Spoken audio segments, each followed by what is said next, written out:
கடகம்னாலே ஆளுமை பவர் தான். எப்போவுமே இந்த கடகமும் சரி சிம்மமும் சரி இதெல்லாம் வந்து பவர்.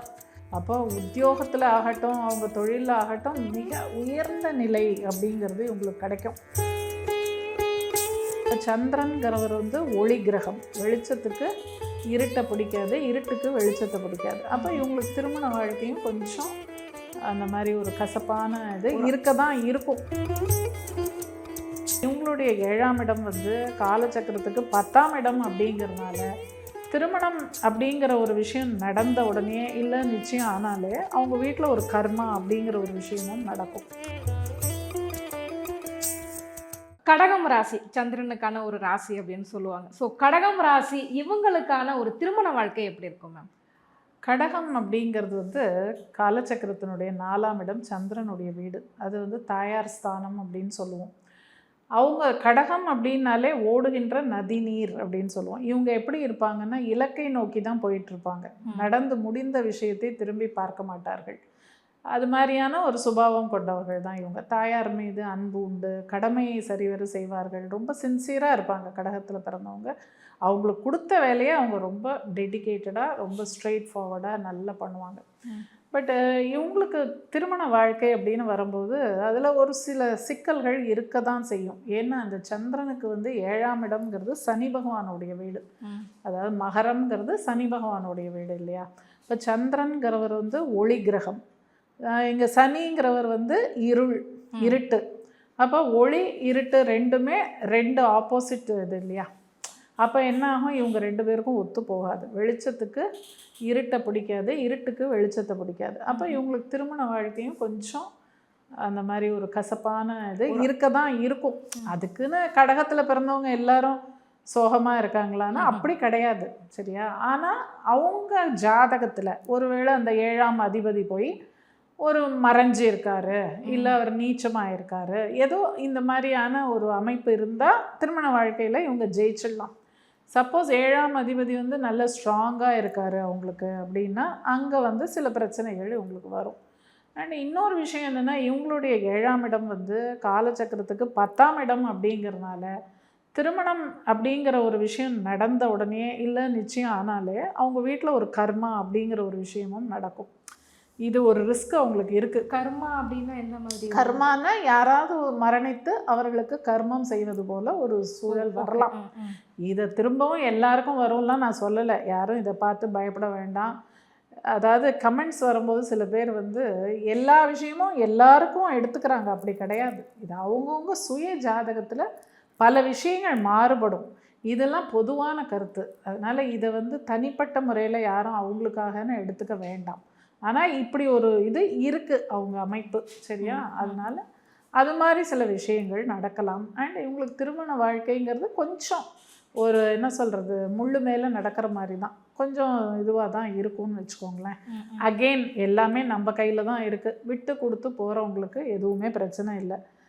நீங்கள் பிடிவாதமாக 2 பேரும் ஒருத்தருக்கு ஒருத்தர் வாக்குவாதம் பண்ணிங்கன்னா லைஃப் வந்து கொஞ்சம் பிரச்சனையாக தான் இருக்கும். கடகம் ராசியை பொறுத்த வரைக்கும் வந்துட்டு அவங்க சந்திரனுடைய ஆட்சியில் இருக்கிறது அப்படின்றனால ரொம்ப தாயுள்ளம் கொண்டவர்கள், இளகிய மனம் கொண்டவர்கள் அப்படின்லாம் கேள்விப்பட்டிருக்கிறேன். ஸோ எப்படி இதை பேலன்ஸ் பண்ணி கொண்டு விடுவாங்களா? தாயுள்ளம் எல்லாம் உண்டு, கரெக்டு தான், நான் இல்லைன்னு சொல்லலை. கடகம்னாலே தாயார் ஸ்தானம். அது வந்து சந்திரன்னாலே எப்போவுமே ரொம்ப அன்புள்ளம் கொண்டவர்கள், அதெல்லாம் கரெக்டு, நான் இல்லைன்னு சொல்ல. ஆனால் சில சமயங்களில் இவங்களுக்கு வந்து என்னென்னா யாராவது இவங்களுக்கு தீங்கு பண்ணிட்டாங்கன்னா அதை வந்து கரு வச்சு பழி வாங்குவாங்க இவங்க. அந்த மாதிரி குணமும் இவங்களுக்கு உண்டு.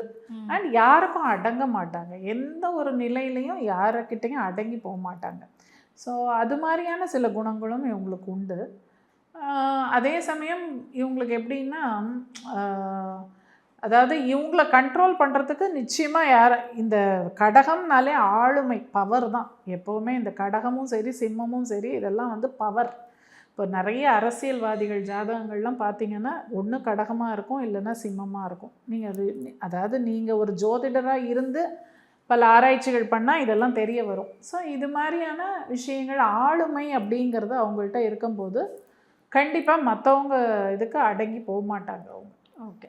ஸோ இவங்களுக்கான தொழில் முறை எப்படி இருக்கும் மேம்? எப்படிப்பட்ட தொழில்கள் பண்ணால் முன்னேறுவாங்க? தொழிலெலாம் இவங்களுக்கு நல்லாவே இருக்கும். ஏன்னா இவங்களுக்கு வந்து இவங்களுடைய 10ஆம் இடம் கர்மஸ்தானம்ங்கிறது காலச்சக்கரத்தின் தலைமை பீடம் மேஷம். அப்போ உத்தியோகத்தில் ஆகட்டும், அவங்க தொழிலில் ஆகட்டும், மிக உயர்ந்த நிலை அப்படிங்கிறது இவங்களுக்கு கிடைக்கும். இப்போ கவர்மெண்ட்லலாம் பார்த்தீங்கன்னா, இந்த பெரிய பெரிய போஸ்டிங்லாம் இருக்குது இல்லையா? சீஃப் செக்ரட்டரி அந்த போஸ்டிங்கு, கேபினெட்டு, மினிஸ்ட்ரியில் வேலை பார்க்குறது, அப்புறம் வந்து இந்த இந்த சைரன் வச்ச காரில் போவாங்கல்ல, ஆமாங்க. அந்த மாதிரியான போஸ்டெல்லாம் இவங்களுக்கு கிடைக்கும். ரொம்ப உயர்ந்த அதிகாரிகள், இல்லைன்னா வெளிநாட்டு தூதரகங்களுக்கு ஒரு பெரிய அதிகாரியாக இருக்கிறது, ஃபாரின் அம்பாசிடர்ஸு, அந்த மாதிரியான பதவியெல்லாம் இவங்களுக்கு கிடைக்கும். ரொம்ப உயர்நிலையெல்லாம் இவங்களுக்கு கிடைக்கும். அப்படி ஒரு அற்புதமான இது. அதே மாதிரி தொழில் பண்ணாலும் சரி, படிக்காதவனாகவே இருந்தாலும் கூட, கடகத்தில் பிறந்து படிக்காதவனாக இருந்தால் கூட அவங்களுக்கு வந்து மிகப்பெரிய இண்டஸ்ட்ரியலிஸ்ட்டு அப்படிலாம் இருப்பாங்க. ஸோ இவங்களுக்கு அந்த அதிர்ஷ்டமெல்லாம் நிறைய உண்டு. ஓகே. ஸோ இவங்க வந்து பணவரவை வந்து தக்க வச்சுக்கணும் அப்படின்னா என்னெல்லாம் விஷயம் செய்யலாம்? அது வந்து இவங்க அதாவது குடைவரை கோவில்கள்னு சொல்லுவாங்கல்ல, மலையில் இருக்கிற கோவில்களுக்கு போக போக போக இவங்களுக்கு நல்ல இதெல்லாம் நடக்கும். உதாரணத்துக்கு நம்ம இதே எடுத்துக்கலாம், திருவண்ணாமலை மாதிரியான கோவில்களுக்கு. ஏன்னா திருவண்ணாமலைங்கிறது அக்னி தத்துவம் இல்லையா? அப்போது சிவபெருமான அம்மையப்பனை போய் தரிசித்து கிரிவலம் போயிட்டு வர்றது, அது மாதிரிலாம் இவங்க பண்ணாங்கன்னா குடைவரை கோவில்களுக்கு நிறைய போகணும். போனால் இவங்களுக்கு ரொம்ப சிறப்பாக இருக்கும். சூரியனை வழிபடுறது, அதாவது சூரிய நமஸ்காரம் பண்ணி ஆதித்ய ஹிருதயம் சொல்லி இது மாதிரி விஷயங்களும் பண்ணலாம். அப்படி பண்ணாலும் இவங்களுக்கு சிறப்பாக இருக்கும்.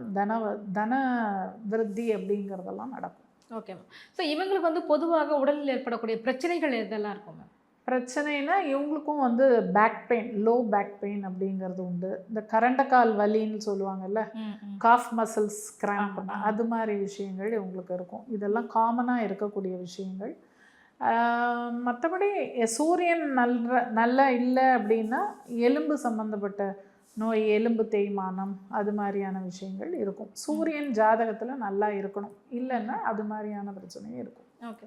ஸோ இவங்களுக்கு வந்து ஒரு லக்கி கலர் அப்படின்னா என்ன கலர் சொல்லுவீங்க? இவங்களுக்கு லக்கி கலர்னா செவ்வாய் தான் இவங்களுக்கு தனிப்பெரும் யோகாதிபதி. அப்போ சிகப்பு நிறம் அப்படிங்கிறது இவங்களுக்கு சிறப்பாக இருக்கும். சிகப்பு நிறம் செவ்வாயோடைய நிறம். இல்லைன்னா அவங்களோட லக்னாதிபதி சந்திரன் தான். சந்திரன்கிறதும் ஒயிட் தானே, வெள்ளை நிறம் இவங்களுக்கு நல்லாயிருக்கும். ஓகே. இவங்களுக்கான ஒரு அதிர்ஷ்ட எண்? அதிர்ஷ்ட எண் அப்படிங்கும்போது அகெயின் நம்ம செவ்வாயை தான் இங்கே எடுத்துக்கணும். ஏன்னா அவர் ஒருத்தர் தான் இவங்களுக்கு யோகாதிபதி. அப்படின்னா 9ஆம் நம்பர் அப்படிங்கிறது இவங்களுக்கு சிறப்பாக இருக்கும். 9, நம்பர் 9. ஓகே.